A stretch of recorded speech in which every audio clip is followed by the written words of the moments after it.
Assalamualaikum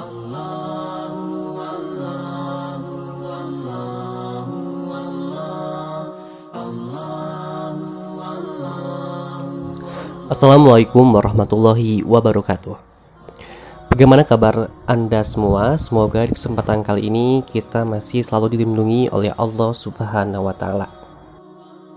Teman-teman, pada kesempatan kali ini kita akan membahas tentang tafsir Al-Quran. Al-Quran adalah sumber perundang-undangan tertinggi bagi umat Nabi Muhammad SAW. Kebahagiaan umat ini bergantung pada memahami makna Al-Quran, mengetahui rahasia-rahasia Al-Quran, dan mengamalkan isi kandungannya. Meski kata-kata Al-Quran dan ayat-ayatnya jelas, tapi tidaklah sama tingkatan setiap orang dalam memahami kata dan ungkapan dalam Al-Quran, karena tingkat pemahaman di antara manusia tidak perlu diperdebatkan lagi. Orang awam memahami makna-makna yang zahir dan ayat-ayat secara global, sementara orang cerdas dan terpelajar bisa menyimpulkan makna yang indah darinya. Keduanya tentu terpaut banyak tingkatan pemahaman.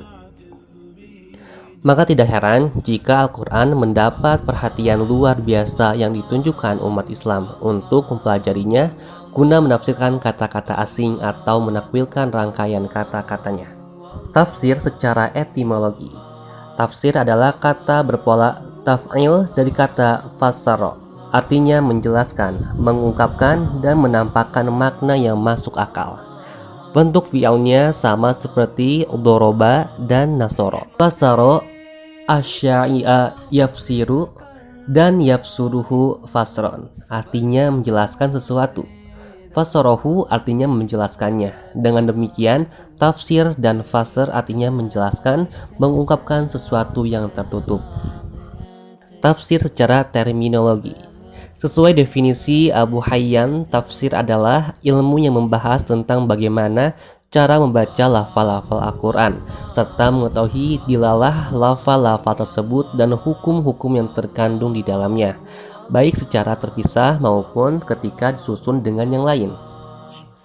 Az-Zarkashi berkata, tafsir adalah ilmu untuk memahami kitab Allah Subhanahu wa Ta'ala yang diturunkan kepada Nabi Muhammad SAW, menjelaskan makna-maknanya serta menyimpulkan hukum-hukum dan hikmah-hikmah yang terkandung di dalamnya. Kemuliaan tafsir. Tafsir adalah salah satu disiplin ilmu syar'i yang paling mulia dan paling tinggi kedudukannya. Tafsir adalah ilmu yang paling mulia dari sisi topik bahasan, tujuan, dan kebutuhan terhadap ilmu ini. Sebab topik pembahasannya adalah kalam Allah yang merupakan sumber segala hikmah dan asal segala keutamaan. Tujuannya adalah berpegang teguh pada tali yang kuat dan mencapai kebahagiaan hakiki. Ilmu ini sangat diperlukan karena setiap kesempurnaan agama ataupun dunia harus selaras dengan syariat, dan keselarasan ini bergantung pada ilmu tentang kitab Allah Subhanahu wa Ta'ala. Syarat-syarat mufassir. Para ulama menyebutkan ada beberapa syarat yang harus dipenuhi mufassir. Berikut ini akan kami sebutkan secara garis besarnya. Yang pertama, akidah yang benar. Kedua, melepaskan diri dari hawa nafsu. Ketiga, menafsirkan Al-Quran dengan Al-Quran. Keempat, mencari tafsir dari As-Sunnah. Yang kelima, merujuk kepada perkataan sahabat Nabi SAW. Keenam, merujuk kepada perkataan tabi'in. Yang ketujuh, menguasai ilmu bahasa Arab dan cabang-cabangnya. 8. Menguasai dasar-dasar ilmu yang berkaitan dengan Al-Quran. Yang kesembilan, pemahaman yang mendalam. Metodologi tafsir.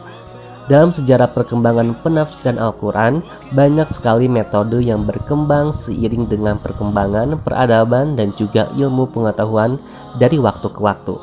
Para ulama akhirnya mulai mengkategorikan metode tafsir sebagai berikut.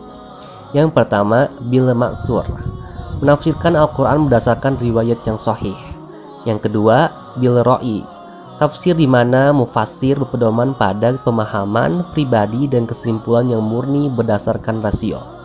Yang ketiga, tahlili, menafsirkan Al-Quran dengan menjelaskan kandungan ayat-ayat Al-Quran dari seluruh aspeknya secara terperinci dan berurutan ayat demi ayat, kemudian surat demi surat dari awal hingga akhir, sesuai dengan susunan dalam mushaf Al-Quran. Yang keempat, ijmali, metode tafsir yang berusaha menafsirkan Al-Quran secara singkat dan global, dengan menjelaskan makna yang dimaksud tiap kalimat dengan bahasa yang ringkas, sehingga mudah dipahami, secara berurutan sesuai dengan susunan dalam mushaf Al-Quran. Yang kelima, muqaron. Tafsir ini menggunakan metode perbandingan antara ayat dengan ayat, atau ayat dengan hadis, atau antara pendapat-pendapat para ulama tafsir dengan menonjolkan perbedaan tertentu dari objek yang diperbandingkan tersebut. Maudu'i, yaitu metode tafsir yang berusaha menafsirkan Al-Quran secara dan komprehensif mengenai tema tertentu dengan mengambil berbagai ayat yang terkait dengan tema tersebut dari seluruh rangkaian ayat atau dari sebuah surat, dari surat-surat yang ada dalam Al-Quran. Corak-corak penafsiran.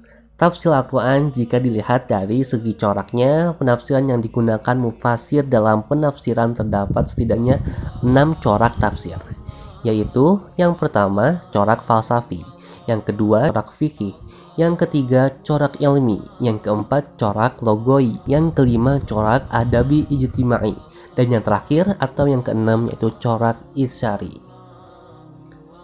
Dari pembahasan tersebut bisa kita simpulkan, yang pertama, tafsir adalah ilmu untuk memahami kitab Allah Subhanahu wa taala yang diturunkan kepada Nabi Muhammad SAW, menjelaskan makna-maknanya serta menyimpulkan hukum-hukum dan hikmah-hikmah yang terkandung di dalamnya. Yang kedua, tafsir adalah salah satu yang disiplin ilmu syar'i yang paling mulia dan paling tinggi kedudukannya, sebab topik pembahasannya adalah kalam Allah yang merupakan sumber segala hikmah dan asal segala keutamaan. Yang terakhir atau yang ketiga, ilmu ini sangat diperlukan karena setiap kesempurnaan agama ataupun dunia harus selaras dengan syariat, dan keselarasan ini bergantung pada ilmu tentang kitab Allah Subhanahu wa taala. Sekian pembahasan tentang tafsir Al-Quran. Semoga bisa kita pahami dan kita praktikkan di dalam kehidupan kita sehari-hari. Wassalamualaikum warahmatullahi wabarakatuh. সুন্দর পৃথিবী, মানুষ পশু পাখি সাগর নদী।